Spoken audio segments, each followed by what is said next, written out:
Welcome to my transparent trading series. This is your host, Trader Travis. And so this will be an experiment for me, and it's your front seat into my journey to attempt to take $1,000 and turn it into $1 million trading only one stock. Now, time is your most valuable asset. I am completely honored that you decided to spend it with me, and I will do my best to over deliver and add massive value to your life. Now, what I want to do is share some of the goals I have for this experiment and these case study videos. First goal is I want to show God and my wife that I am a good steward and protector over the resources that we've been blessed with.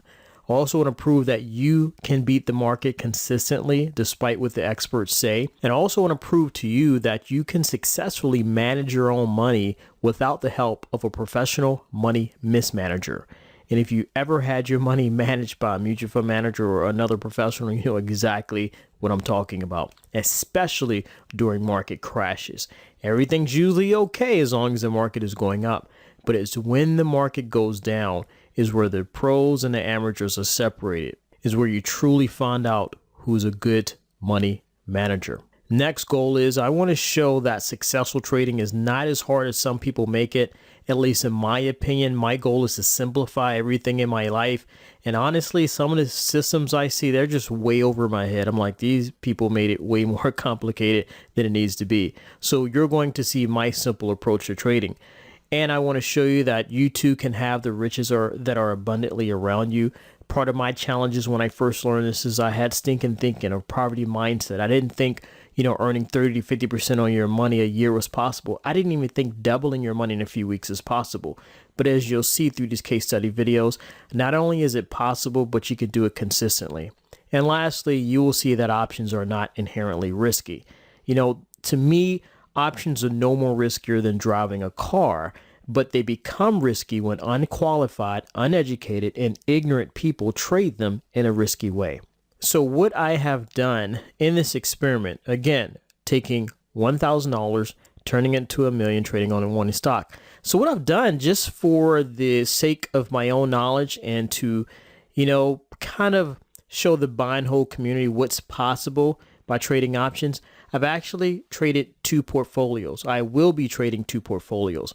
One, a traditional buy and hold portfolio where I've bought 18 shares of Starbucks stock, and I invested roughly $1,000. Then I'm also taking $1,000 and putting it in an options account, and I will only trade options with this $1,000. So throughout this journey, you as well as the general public will have a side-by-side comparison of a buy and hold approach versus an options trading approach. And then I'll let you decide. You can be the judge of which approach is best for you. It's not for me to tell you what's best for you because I am not you. But I will show you real world results so you can make that decision for yourself. Now, the general approach I'm going to take is the approach that I have found that's given me the highest success rate or highest chance of success. I don't predict the market. If you ever ask me, what do I think the market is going to do? Every student always asks me that. My question is always consistently the same. I don't know and I don't care. I'm not the type to predict the market. I could care less what's going on in the economy because it doesn't affect my profits from what I found. So what I do with all of my trades is, or all of my investments per se, I take a top-down approach. I look at a long-term perspective of a certain stock market or stock I'm trying to trade. In this case, Starbucks, looking at the 2-year chart, it's gone up for 2 years. It had some trouble here in the beginning, but it's gone up. Then I may drill down to a 1-year chart and see if it's still consistent. I'm looking for consistency. If it's up on the long-term chart, I want to see it being up on the shorter-term chart. And then I may drill into a 6-month chart. 6 or a 9-month chart is generally what I flip back and forth and to see what it's doing on the shorter time frame. Then what I do is I look at what the stock is doing and I get into alignment with it. I don't look at it and say, well, Starbucks has been going up for 2 years. I think it's going to crash. It's time to, buy some put options, and put options are how you make money when a stock's falling price. I don't get in that prediction game because you have a 50-50 chance of being right. All right. So what I want to do is be 100% correct. And I'm 100% correct that right now, as I'm recording this, Starbucks is going up in price. So I will get in alignment with that and I will trade strategies where I make money when the stock goes up. When the stock decides to change directions or do something else, then I will do something else. And so you'll see real world examples of this applied as I take you throughout this journey. Now, I do have a disclaimer here. As I just showed you a few minutes ago, I am starting with $1,000. However, just because I am starting with $1,000, I don't really necessarily recommend that you start trading with $1,000. I'd say a newer trader probably won't be able to do what I do because it took me many years to build up my skill level. A newer trader will, not if, but a newer trader will make so many mistakes. The $1,000 won't last. They'll lose money through their mistakes, and that I can almost guarantee. A lot of people want to argue with that, and they think they can turn 1,000 into $1 million a year, as a newer trader. And I'm like, it takes a long time to build at the skill level. And I always say you have to remember what's possible and what's likely are two different things. So yes, it's possible to turn 1,000 into $1 million a year, but it's not likely for a newer trader. And so that leads, of course, to the obvious question. Well, Travis, how much do I start with? Now, I've traded accounts anywhere from, 4 figures to 6 figures. And, a good starting point for what I found as a coach, as a trader, and being able to peek over hundreds of traders' shoulders, a good starting point is a 5-figure account, and that's 10 grand plus. And I'm going to show you why here in a second. But, I'll start by saying, when you trade with 10, 30 grand, you trade with complete confidence, knowing that when, not if, but when you make mistakes, you can survive those mistakes. You can live to trade another day. And what I always say, it's, the difference between being, really frustrated or having peace of mind. So best case scenario, I tell people, start with 10 to 30 grand. And I have this little R beside it because, in my experience, when you're trading with that amount of money as a trader, it's almost like being rich. Rich people obviously have some advantages in society and things they can take advantage of that others can't. And so you get those advantages. You can pick the best stocks. You can trade pretty much any stock you want. You're not limited in what you can do. Now, average case scenarios, anywhere from 5 to 10 grand. And so you get the best of both worlds. You kind of have some of the benefits of, the rich, but you also see what it's like to be poor because you maybe can't trade the high price stocks, the 600 price stocks or the options that may cost $2,000, and, the broker commissions are really going to kill you if you're trading in a small account and you're paying, $15, $30 in commissions. Your commissions alone might be 10 to 20% of whatever you're trading with. Then you have worst case scenario, and that's, trading in a $2,000 to $5,000 range. And I'd say this is like growing up in poverty. It's pretty tough to get started. And, it feels like you're doing a lot of work, but getting nowhere. And it's really deflating. It's really emotionally draining. And so that's why I always tell people a lot of success has to do with setting yourself up for success. And part of it is maintaining a good emotional state. And when you start with a smaller dollar amount, you get really frustrated, and it's real easy to get up when you're like that. And of course, we have the grassroots scenario, trading less than 2 grand.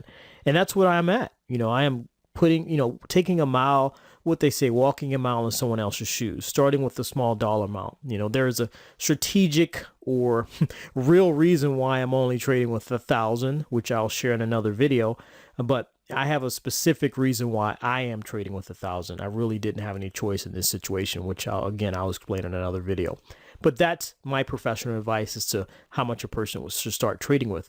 Now, also, to be fair, that when I first started, most people know my story. I grew up using the bathroom in a 5-gallon paint bucket. We were extremely poor, American poor, not third world country poor.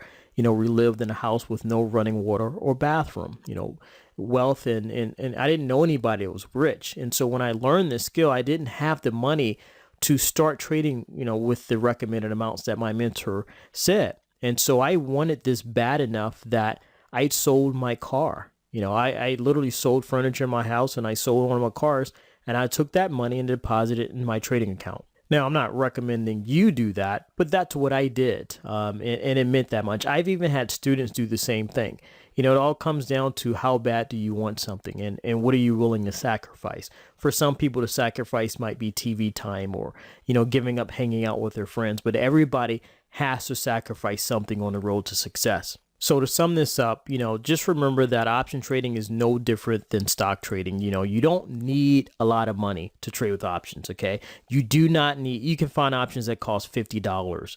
But just because you don't need a lot of money doesn't mean you should trade with a little bit of money.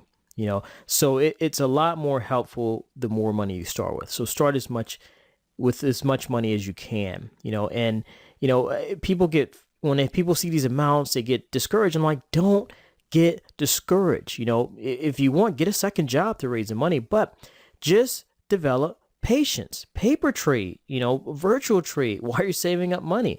You're not losing anything. You're still building up the skills, and you're developing the two habits that all millionaires have: patience and discipline. And also, aside from all of that, a person that can only save up $1,000, they have larger financial problems running in the background that personally I feel they need to address before they consider trading options. And most people don't want to hear this, but I consider myself a wealth building coach. And any of my students can tell you, a lot of my students have gotten out of debt by what I've shared with them. Because I'm like, I'm going to tell you the truth. I'm not going to just paint a rosy picture for you. I'm going to tell you the truth. And if a person can only start with $1,000, that usually means that's all they really have. And so they trade, they're always tense and stressed, like subconsciously they know that if I make a mistake, I'm going to lose everything I have. So you're hypersensitive to losing money. And so it makes you more emotional, which means you make even more mistakes. So if you're in that situation where you're struggling, you're living check to check, you barely, you have maybe $500 in your savings account, you really don't have a lot. What I always recommend is I send people to my mentor, the person that helped me get out of debt. And that's Dave Ramsey. And you can go to his website. I took his Financial Peace course, and I knew option trading before I took his course. But amazingly, I could never get out of debt. I always struggle with it. No matter how much money I made, I always managed to be in debt and not really get a handle on my budget. But I took his course and I learned so much. I was humbled by how much I learned. And we got out of debt. And the year after we got out of debt, our net worth tripled. And that's when I finally realized how much debt was holding us back. So what I always tell my students is master the basics before you move to the exotic. Living on less than you earn and staying out of consumer debt. Those are the basics. Master that before you attempt to go at options trading. So that's my professional advice. Take it for what it's worth to you. It's just simply the things I've learned from doing this for over a decade, and also the things I've learned from crawling myself from the pits of financial despair. Every single millionaire I learned from always taught me some basic financial skills, like, get out of debt and things like that. You'd be surprised. You think, they have this lavish lifestyle and they're okay with debt and things like that. But no, all of them were like, look, you've got to get out of debt. You've got to get a handle on your finances, the basics first. So that's all I have for you in this video. If I don't have any trade updates to share with you, then in between these case study videos, what I can do is just provide some supplemental training or record FAQ videos where I'm answering questions from members of the community. So I hope you enjoyed this video. You take care. And again, thanks for coming along on the ride with me. All right, talk to you soon. Bye-bye.